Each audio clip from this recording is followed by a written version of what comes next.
Assalamualaikum warahmatullahi wabarakatuh. Pada video sebelumnya kita sudah membahas tentang perhitungan stoikiometrik yang hanya melibatkan kuantitas reaktan dan produk. Nah, pada video ini kita akan lanjut belajar tentang perhitungan stoikiometrik yang melibatkan reaksi pembatas. Apa sih reaksi pembatas itu? Silakan simak video ini sampai habis.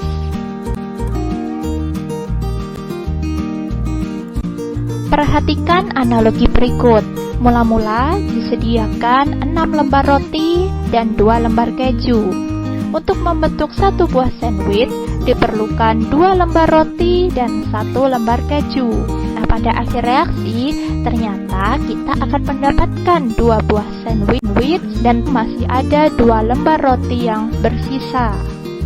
Dalam hal ini, lembaran roti disebut sebagai bereaksi berlebih karena ada lembaran roti yang tidak digunakan untuk bereaksi, yang dalam konteks ini tidak digunakan untuk membuat sandwich, sehingga pada akhir reaksi kita masih akan mendapatkan lembaran roti yang bersisa.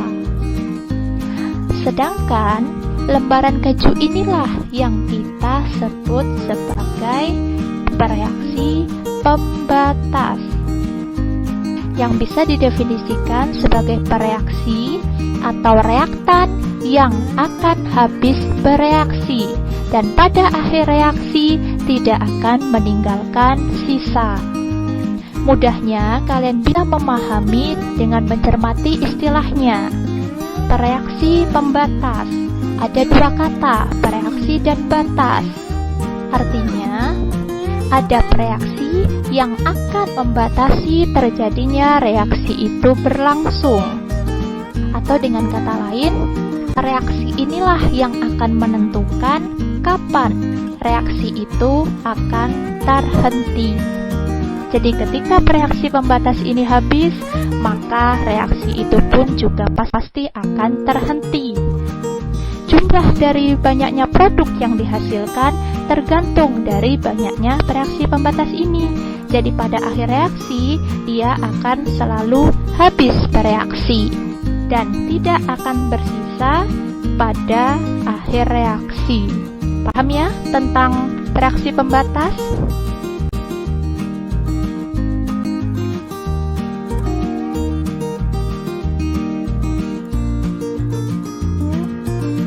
Lantas, bagaimana cara menentukan reaksi pembatas dalam perhitungan stoikiometrik? Perhatikan gambaran submikroskopik berikut. Sebelum terjadinya reaksi, terdapat 10 mol hidrogen dan 7 mol oksigen yang akan saling bereaksi membentuk molekul H2O.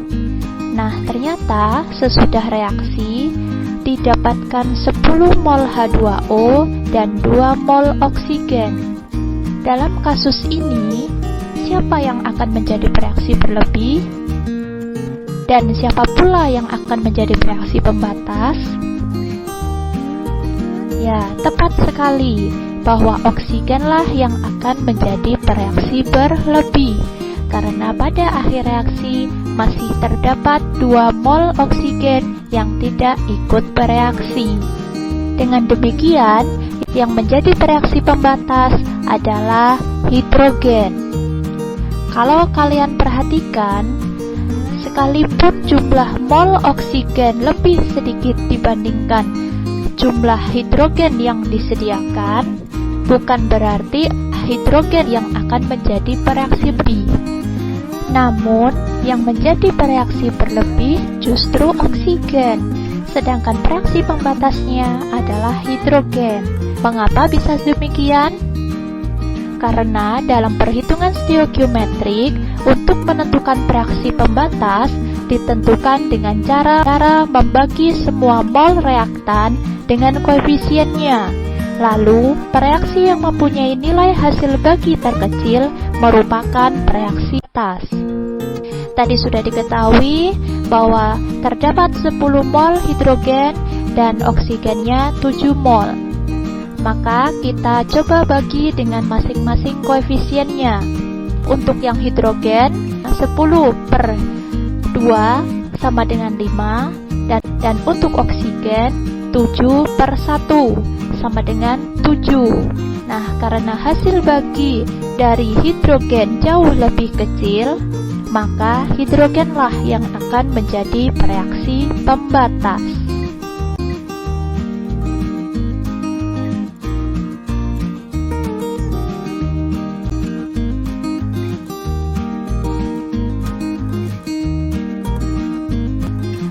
Untuk memahami perhitungan stoikiometrik yang melibatkan reaksi pembatas, perhatikan contoh soal berikut.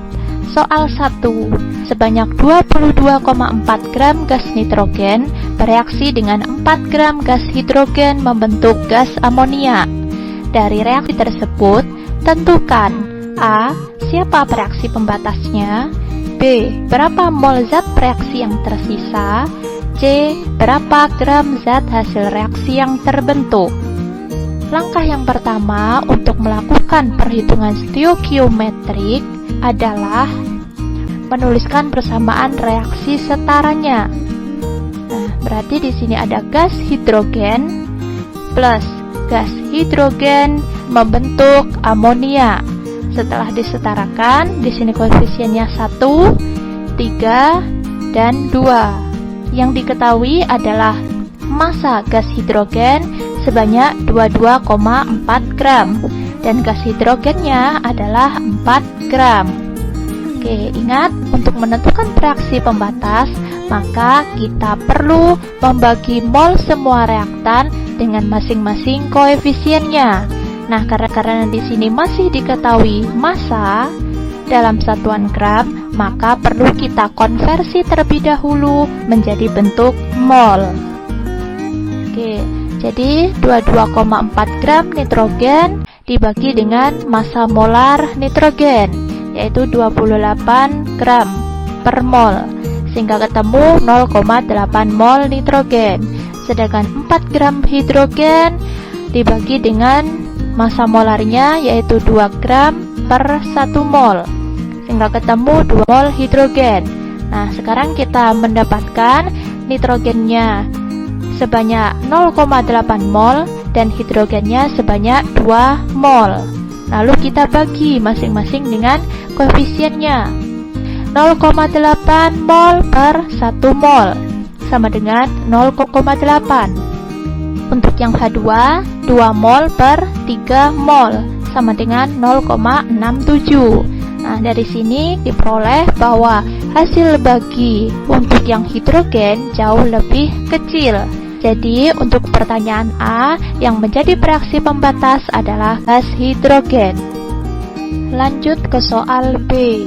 Berapa mol zat reaksi yang tersisa?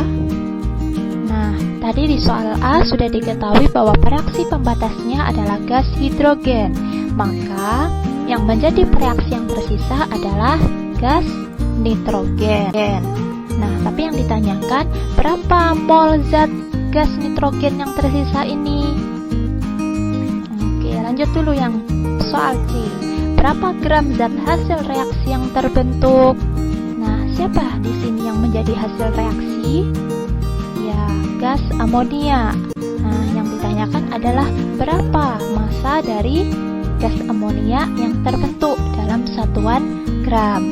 Oke, untuk menjawab soal B dan C, maka kita perlu melakukan perhitungan stoikiometrik yang melibatkan reaksi pembatas.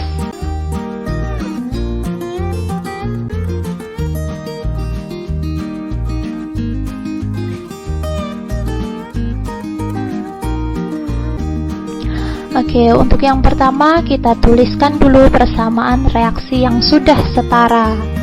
Selanjutnya, kita buat tabel dengan seiring berjalannya waktu dimulai dari keadaan mula-mula atau keadaan sebelum reaksi, lalu keadaan berubah karena terjadi reaksi, dan keadaan akhir atau keadaan setelah terjadinya reaksi. Kemudian kita masukkan jumlah mol dari masing-masing zat yang terlibat dalam reaksi ini. Tadi sudah diketahui bahwa nitrogen saat mula-mula adalah 0,8 mol dan hidrogennya adalah 2 mol. Nah, sedangkan gas amonia karena dia produk, maka saat mula-mula otomatis belum terbentuk. Oke, lanjut untuk yang kondisi berubah. Nah, untuk mengisinya di sini kita gunakan perhitungan stoichiometrik yang melibatkan kuantitas produk dan reaktan, di mana perbandingan koefisien sama dengan perbandingan molnya. Maka untuk N2 karena koefisiennya 1, kita lambangkan di sini X. Untuk yang H2 maka 3X, dan untuk NH3 maka 2X. Untuk kondisi akhir, seiring reaksi berlangsung, karena tan otomatis dia pada keadaan akhir akan berkurang, sedangkan produk akan bertambah. Nah, jadi di sini untuk yang reaktan N2 pada kondisi akhir sama dengan 0,8 min X mol. Sedangkan untuk yang H2 maka di sini 2 min 3X mol. Dan ingat, tadi H2 ini merupakan reaksi pembatas, maka pada kondisi akhir pasti sama dengan 0. Jadi bisa dituliskan 2 min 3X mol sama dengan 0. Dan yang produk NH3 berarti sini di jumlah. Maka pada keadaan mula-mula tadi masih belum terbentuk, lalu saat terjadi reaksi dia mulai terbentuk 2X, maka di akhir pun juga akan sama dengan 2X. Lalu kita cari untuk X-nya, dimulai dari yang reaksi pembatas. Ketemu X-nya di sini adalah 0,67. Kita masukkan untuk mencari N2. Nah, 0,8 min 0,67 sama dengan 0,13 mol N2. Jadi untuk pertanyaan B sudah bisa terjawab bahwa yang bersisa sebanyak 0,13 mol nitrogen. Kita lanjut untuk yang C tentang zat hasil reaksi. Nah, berarti kita lanjutkan perhitungan untuk yang amonia. 2X, 2 kali 0,67, ketemu 1,34 mol NH3. Nah, berarti di sini banyaknya NH3 yang terbentuk adalah 1,34 mol. Nah, karena yang ditanyakan massa dalam satuan gram, maka kita hitung dulu MR-nya adalah 17. Maka 1,34 mol NH3 dikalikan 17 gram per 1 mol, ketemu 22,78 gram. Maka banyaknya NH3 yang terbentuk sebanyak 22,78 gram. Oke, selesai. Tadi soal A, B, C sudah terjawab.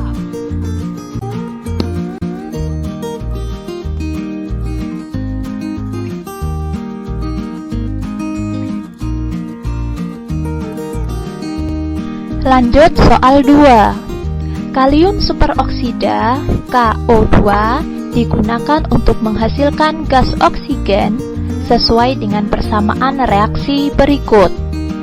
Nah, apabila disediakan 0,16 mol KO2 dan 0,10 mol air, tentukan siapa zat sisanya, siapa reaksi pembatasnya, dan berapa massa endapan yang terbentuk.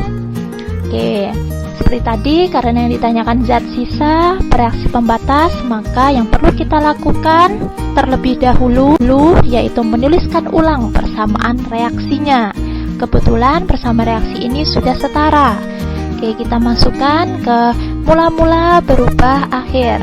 Yang tadi diketahui mula-mulanya di sini KO2 0,16 mol dan H2O-nya adalah 0,10 mol. Untuk menentukan siapa reaksi pembatas, siapa reaksi berlebih atau zat yang bersisa, maka kita bagi molnya ini dengan masing-masing koefisiennya. Oke, untuk yang KO2 berarti 0,16 per 4 sama dengan 0,04, dan untuk yang H2O 0,10 dibagi 2 sama dengan 0,05. Nah, karena di sini KO2 0,04 jauh lebih kecil, maka reaksi pembatasnya jelas adalah KO2. Untuk zat yang sisa berarti adalah H2O. Oke, lanjut. Massa endapan yang terbentuk. Nah, di sini hasil reaksinya bisa berupa KOH solid padatan dan oksigen dalam wujud gas. Nah, yang ditanyakan adalah massa endapan. Nah, berarti siapa di sini yang endapan? KOH. Jadi, untuk yang C ini dengan kata lain yang ditanyakan adalah berapa massa KOH yang terbentuk. Oke, berarti kita lanjutkan mengisi tabel ini. Tadi sudah diketahui bahwa reaksi pembatasnya adalah KO2. Maka pada kondisi akhir KO2-nya sama dengan 0. Nah, otomatis untuk yang berubah di sini pasti akan sama dengan 0,16 karena kan ini mula-mula dikurangi yang berubah sehingga ketemu 0. Lalu kita gunakan perbandingan koefisien untuk menentukan berapa mol yang ada di H2O dan berapa mol yang ada di KOH. Untuk yang H2O 2/4 kali 0,16 sama 0,08. Berarti saat kondisi akhir masih tersisa 0,02 mol H2O. Untuk yang KOH berarti 4/4 kali 0,16 mol sama dengan 0,16 mol. Di sini 0,16 mol juga. Nah, tapi yang ditanyakan adalah massa. 0,16 mol kita konversi menjadi massa KOH dikalikan dengan massa molarnya, yaitu 56 gram per mol, ketemu 8,96 gram KOH. Nah, untuk yang oksigen di sini tidak perlu kalian isi, tidak mengapa, karena di dalam soal memang tidak ditanyakan.